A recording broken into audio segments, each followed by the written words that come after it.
Hirap mag?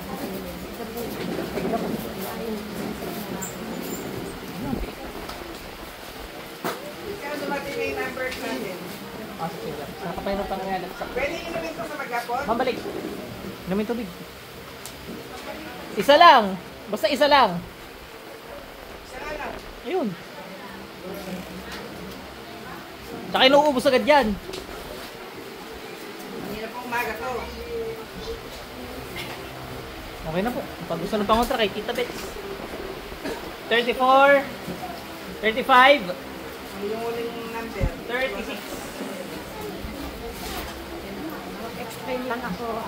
Oh, sige lang po. Ano ba i-explain niyo, ma'am? Ito po kasi, Ano nangyari dyan? ito po kasi siya, mga pamangkin ko po sila mag-asawa. Oh. Nababakasyon lang po sila dito. Tapos isang linggo bago po sila nauwi ng Debada. Ayun po, hindi na po sila makalakad. Ito yung paa niya. Parang tinutusok-tusok at yung pati niya parang nawawala. Hindi po siya makalakad yan. Ito, kahapon na himatay. Isang linggo na po yan nararamdaman nila. Ito po yung asawa niya, yung tuhod naman ang tinitira. Ang iniisip ng pamangkin kong lalaki, baka yun din ang tinira sa tatay niya. At gusto niya pong malaman kung sino, kung malapit lang Ay, sa hindi amin. pa ako nag-aalam kung sino. Pinapatay ko na. Okay na. Okay. Hindi kung malapit sa amin ba o mga ano. Ay, hirap. Ginigilitan lang agad. Ano? Tayo na lang, ma'am. At baka hindi kaya ni nanay. Opo, may ako. Hindi pa po. Parla kayo nagpapapatay mga manok sa anak ko eh. Ipapapatay na rin daw yung Sige po. kanya. Si Lord po bahala doon na, hindi ako. Tanggalin ang ginawa, Pilip. Tanggalin ang ginawa. Ako naging kaya sa inyo.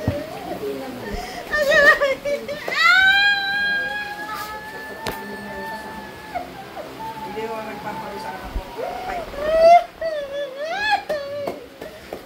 Tanggalin ang ginawa mo doon. Dali, sa mag-asawa.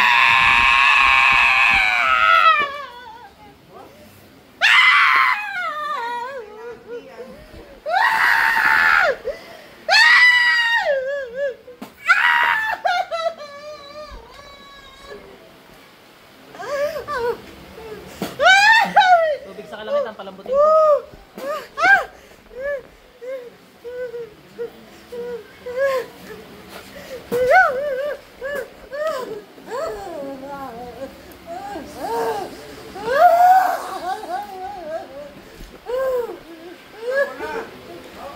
Bigyan mo ng pizza si Nekoy. Bigyan si Nekoy.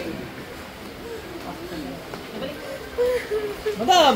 Meron man ako sinisigawan, ma'am! Ay, no, ano mo.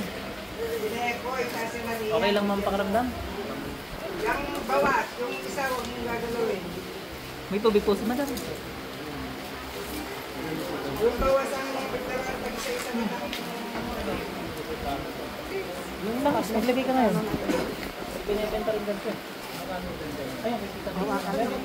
Para baka mawala ka. Ipaano mo rin siya. Isang araw lang, tanggal. Ganun. Ulam. Punta mo na ako sa inyo, ma'am. Mainit yung dibdib niya. Inom po kayo.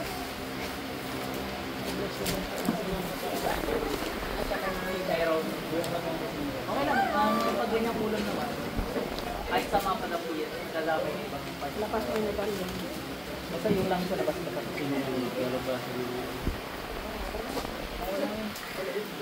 Init, ma'am?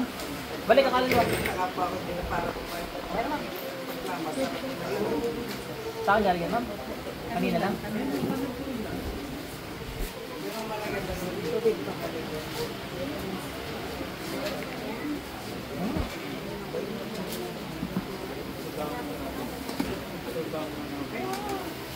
Mapansin na ka na lang yung stage na sa kahit duwalay na lang ako, Ano po?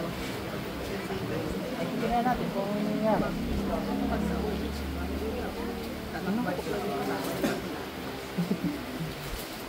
Baka may anting-anting yun. Hindi nga po. Meron nga. Tanong niyo, baka kaya mag-guilty ng ulo. Kaya nga po. Salamat po. Wala naman. Piling ko may anting yun. So, matawagin ko pag may entry, matatanong ko pa sa itim. Bakit mainit ang ulo mo dito? Okay lang.